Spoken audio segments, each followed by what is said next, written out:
जय जगन्नाथ। आसंतु आज आम शुणा श्रीमद् भगवत गीता प्रथम अध्याय संपूर्ण सारांश। सघोष धार्त राष्ट्राणां हृदयानि व्यदारयत् नभश्च पृथिवीं चैव तुमुलौ वन्युनादयन्।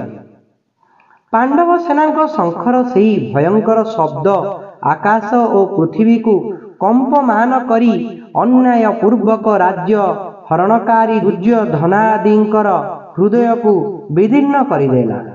व्याख्या। सघोष धार्त राष्ट्राणां तुमुलो व्यनुनादयन्। पांडव सेनार सही शंखध्वनि एते विशाल गंभीर उच्च और भयंकर हेला जे ता द्वारा ध्वनि प्रतिध्वनि रे पृथ्वी और आकाश मध्य भाग कंपमान होई उठिला। सही शब्द रे अन्यायपूर्वक राज्य हरण करिथिबा दुर्योधन आदिंकर एवं सेमानंक सहायता निमित्ते प्रस्तुत होइथिबा राजा मानंकर हृदय विदीर्ण होइगला। तात्पर्य हेला अस्त्र शस्त्र द्वारा हृदय विदीर्ण करागले जेपरि पीड़ा हुए शंखध्वनि द्वारा सेमानंक हृदय रे सेहीपरि पीड़ा हेला। कौरवंक हृदय रे युद्ध पाई जेउ उत्साह और बल थिला सेही शंखध्वनि ताहाकु दुर्बल करिदेला। फलरे सेमानंक हृदय रे पांडव सेना प्रति भय जात हेला। संजय धृतराष्ट्रंकु ए समस्त वृत्तांत सुनाउछंती। धृतराष्ट्रंक सम्मुखरे संजय धृतराष्ट्रंक पुत्रंकर अथवा संपर्कीय मानंकर हृदय विदीर्ण करिदेला कहिबा शिष्टाचार संगत और युक्ति संगत मने हेउ नाही। संजय मध्य धार्त राष्ट्राणां न कही ताब कीना नाम आपणकर पुत्र मानंकर अथवा संपर्कीय मानंकर कही पारि थान्ते। एपरि कही मध्य शिष्टता मात्र से ताहा न कही धार्त राष्ट्राणां पद प्रयोग करिछंती। तेणु एठारे धार्त्र राष्ट्राणां पदर अर्थ जेउमाने अन्याय पूर्वक राज्य धारण करिछंती एपरि ग्रहण करिबा युक्ति संगत और शिष्टता पूर्ण मने हेउछि। अन्यायर पक्ष समर्थन करुथिबारु सेमानंक हृदय विदीर्ण होइगला।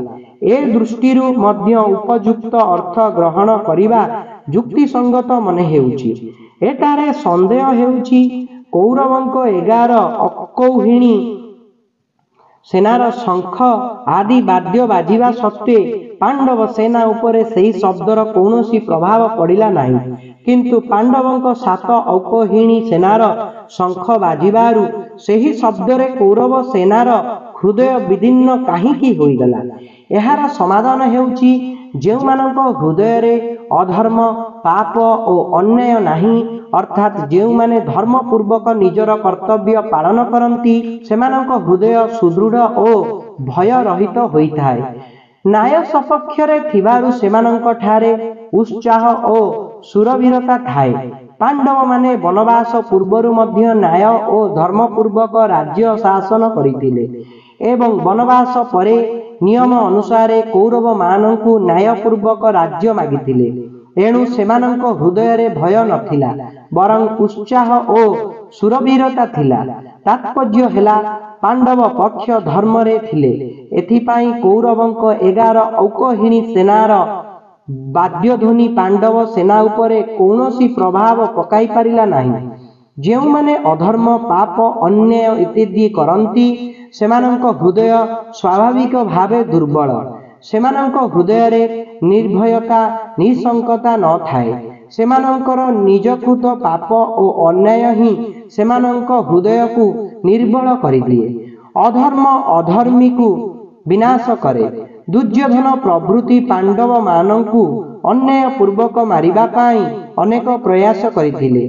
सेमाने छल और कपट साहाय्य रे अन्याय पूर्वक पांडवंकर राज्य छड़ाई नेइथिले एवं सेमानंकु बहुत कष्ट देइथिले। एथिपाई सेमानंकर हृदय दुर्बल और निर्बल होई सारिथिला। तात्पर्य हेला कौरव पक्ष अधर्म रे थिले एणु पांडवंकर 7 औकहिणी सेनार शंखध्वनि रे सेमानंकर हृदय विदीर्ण होइगला। सेमानंकु बहुत कष्ट अनुभव हेला।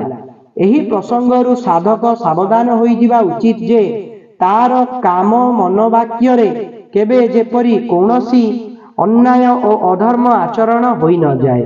ଅନ୍ୟାୟ ଓ ଅଧର୍ମ ଯୁକ୍ତ ଆଚରଣ ଦ୍ୱାରା ମନୁଷ୍ୟର ହୃଦୟ ଦୁର୍ବଳ ହୋଇଯାଏ, ତା ହୃଦୟରେ ଭୟଜାତ ହୁଏ। ଉଦାହରଣାର୍ଥ ଲଙ୍କାପତି ରାବଣକୁ ତ୍ରିଲୋକ ଭୟ କରୁଥିଲା, ମାତ୍ର ସେହି ରାବଣ ଯେତେବେଳେ ସୀତାଙ୍କୁ ହରଣ କରିବାକୁ ଗଲା ସେତେବେଳେ ସେ ଭୟଭୀତ ହୋଇ ଏପଟ ସେପଟକୁ ଦେଖୁଥିଲା। ଏଣୁ ସାଧକ ଅନ୍ୟାୟ ଓ ଅଧର୍ମ ଯୁକ୍ତ ଆଚରଣ ଆଦୌ ନ କରିବା ଉଚିତ। ତ ଏହି ଥିଲା ଶ୍ରୀମଦ୍ ଭଗବତ ଗୀତା ପ୍ରଥମ ଅଧ୍ୟାୟ ଶ୍ଲୋକ 19ର ସମ୍ପୂର୍ଣ୍ଣ ସାରାଂଶ। ଯଦି ମୋର ଉଚ୍ଚାରଣରେ କୌଣସି ପ୍ରକାର ତ୍ରୁଟି ରହିଯାଇଥାଏ ମୋତେ କ୍ଷମା କରିଦେବେ। ଜୟ ଜଗନ୍ନାଥ, ଜୟ ପଞ୍ଚସଖା। ହରେ କୃଷ୍ଣ, ରାଧେ ଶ୍ୟାମ।